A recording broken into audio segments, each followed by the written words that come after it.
Let's talk about MIDI and its various challenges, components, uses, and pieces that were surprising to me when I was learning to set up this piece of equipment. Um, I suppose the place to start again is here because the pocket operators just do not speak MIDI. They only take in sync, and that was a huge limitation because I really wanted to be able to automate their movements and effects and all that kind of stuff. So back to the Deluge, it is able to produce MIDI in all of the 16 channel flavors, but what it doesn't do a great job is passing MIDI polyphonic expression. Initially, and so just sort of to start from the start here, it has just the two MIDI jacks, one in, one out, and as well as the USB MIDI. The USB is connected to this little hub that has a 4-port hub that I kind of like soldered that end on because there's no hubs that end in USB-B, which is what the Deluge has as a connection. So that allows it to break out into 4 USB ports, and the Deluge acts as a USB MIDI host. And so I can plug in other equipment like the Nano controller or the Array Touch or what have you to the Deluge via USB and have it speak bidirectional MIDI. So that's currently how I have the Hydrasynth set up. It's one of my USB MIDI channels, and that allows the Hydrasynth to have MIDI in and out. And so if I make a change on the Hydrasynth, it can be recorded via automation on the Deluge, which is excellent.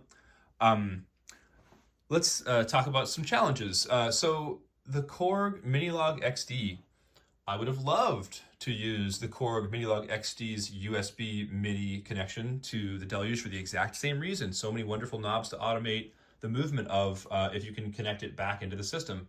The problem there is that Korg has a MIDI protocol that actually has this device show up as 2 MIDI devices. One is, I believe, the storage element, and the other is the instrument itself. That kind of breaks things for devices like the Deluge because it's not a true computer. It just wants to sort of speak USB MIDI language to people. And so it loads the first MIDI instance, I suppose, of the Minilog XD and then never pushes past that. So no USB MIDI connections there. So I actually have that connected via 5-pin MIDI. And yeah, I'll discuss a little bit about how I broke out that 5-pin MIDI. So I've got these MIDI in-outs going to some breakout boxes, which I'll show you over here. I love this company. They have done such a good job with all their stability. The Do-Re MIDI Merge 3 box is the one that I use for my inputs. And then I have, it's actually underneath this whole structure here, but that box down there, let's see, am I able to see it? This guy is another 4-port MIDI breakout. And then I've also plugged in this little guy from the Disaster Area company. They make a MIDI box that has these little dip switches so you can change the tip ring sleeve function of a MIDI that has TRS MIDI, which is a sort of another flavor. You got USB, 5-pin, and TRS. And not very many things speak TRS MIDI, and certainly not very many things speak it well. But these pedals by Chase Bliss all require this TRS MIDI here and here.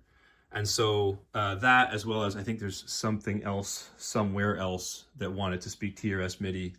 And so I have that box that converts those things into those various flavors. So I did that because I found there was a large problem with trying to daisy chain MIDI inputs. Arturia Keystep 37, wonderful controller. I had the input taking input from another controller. Maybe it was the little strum, I forget. I think it was. And causing an incredible amount of ghost notes because as the 2 MIDI channels come in on top of each other, even though they're on different channels, I don't know what it is, but they kind of crosstalk and run into each other and create a lot of problems and held notes and repetition that you weren't expecting. So sometimes fun to be glitchy, but in this case, not intentional and not desired. So I had to make sure that each of my MIDI ins rather, were done via a powered box, like this one from Do Re MIDI. And so they're actively powered, which allows them to have small chips in them, which actually sort of helps the MIDI flow get managed actively rather than passively, and that's done a huge job towards making everything more stable. So yeah, over here, MIDI channels. I just designed this to make sure that I could, at a glance, know what I was talking to, and I have a few down here for the DAW to use for various effects that I didn't know exactly what I was going to be using it for. But yeah, this has basically been very helpful just to decide prior to making everything what route everything was going to talk on, and then that allowed me to bring in those MIDI channels to the Deluge and look up the MIDI CCs for all of these various pieces of equipment, and then program them onto the Deluge in terms of MIDI presets. And so I've got MIDI presets for all of my instruments and for all of my effects. So if I want to use them in a project on the Deluge, I could just bring them up, load the MIDI definition file, and all of those CCs and routes are known. Now that was, a bit of a preparation project, but it really wasn't all that bad, and it's highly recommended if you really want to sort of like get everything out of your equipment, because not everything has enough room on the face of it to truly get everything controlled. So yeah, I think that does a pretty good job of explaining MIDI. Oh yeah, MIDI polyphonic expression. So as you see here with your 16 channels of MIDI, that's standard MIDI channels.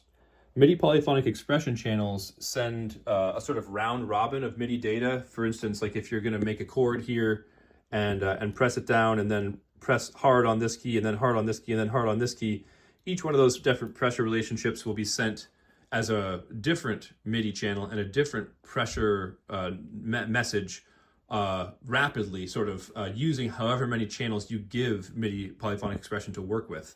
So to make a complicated thing a little simpler, you basically choose one master channel. It's either 1 or 16, and then a couple resident channels, I think they call it, or something like that, that basically make up the channels that you'll be cycling through round robin within. So my system uses channel 16, the global channel, as the master, and then the 15, 14, 13, 12, 11 as, or no, sorry, 15, 14, 13, 12 as the other sort of host or sort of tenant channels, that's what they call them. And so when I do that, I have to use the MIDI polyphonic expressions version of the controller's layout, and I also have to either on the Hydrosynth, I have to activate the MPE mode, or on the Deluge, it's actually already listening for MPE. But when I activate that, it uses up those channels all at the same time. And the big problem I had initially is I just didn't quite understand all of that. And I was trying to use the channel number 1 as my master, as my global channel, and then a couple of these ones as my set of MIDI polyphonic expression round robin channels, and I just didn't know what that did. And I was constantly triggering notes on synthesizers that I wasn't expecting, and my drum machine was going when I was playing the keyboard, and I just felt like I had done so much work to get everything clean and then really kludged it up at the last second. So diving a little bit deeper into MPE and how it works sort of cleared that up for me, and so now I have my MPE controller speak into my Deluge and my Hydrosynth successfully. I think that's basically it. It's the last thing is I was having a hard time getting everything to speak back to the computer, because I have the Model 12 as my quote unquote digital audio interface, and while it's an amazing 10 and 12 out digital audio interface, what it does not do is pass USB MIDI through. And so I've got MIDI in coming to this device from my MIDI out squid here. And I expected that by connecting the Model 12 to the computer that I would eventually be able to play all of this stuff into the DAW and control internal synths and stuff like that, but I couldn't. Couldn't figure that out for the longest time until I looked up the documentation on the Model 12 and realized that idiosyncrasy. So then I just took one of the throughs and piped it into a a MIDI to USB cable, and I just put that one into the computer, and of course powered it up, and it worked great. So now this whole system can speak to the DAW, and I can use any of these controllers and control things in the DAW or listen for MIDI messages. And so I've sort of finally integrated all the elements of the computer, the 5-pin MIDI, the TRS MIDI, and the USB MIDI, and they're all successfully talking to the Deluge and able to auto-learn any of these controllers to any one of the synthesizers that I'd like to play with. So very much look forward to showing this all in action. I just wanted to sort of give another understanding overview of how the MIDI routes work, because I alluded to that in the last video. So thank you very much, and hope to see you soon in Sonic Space.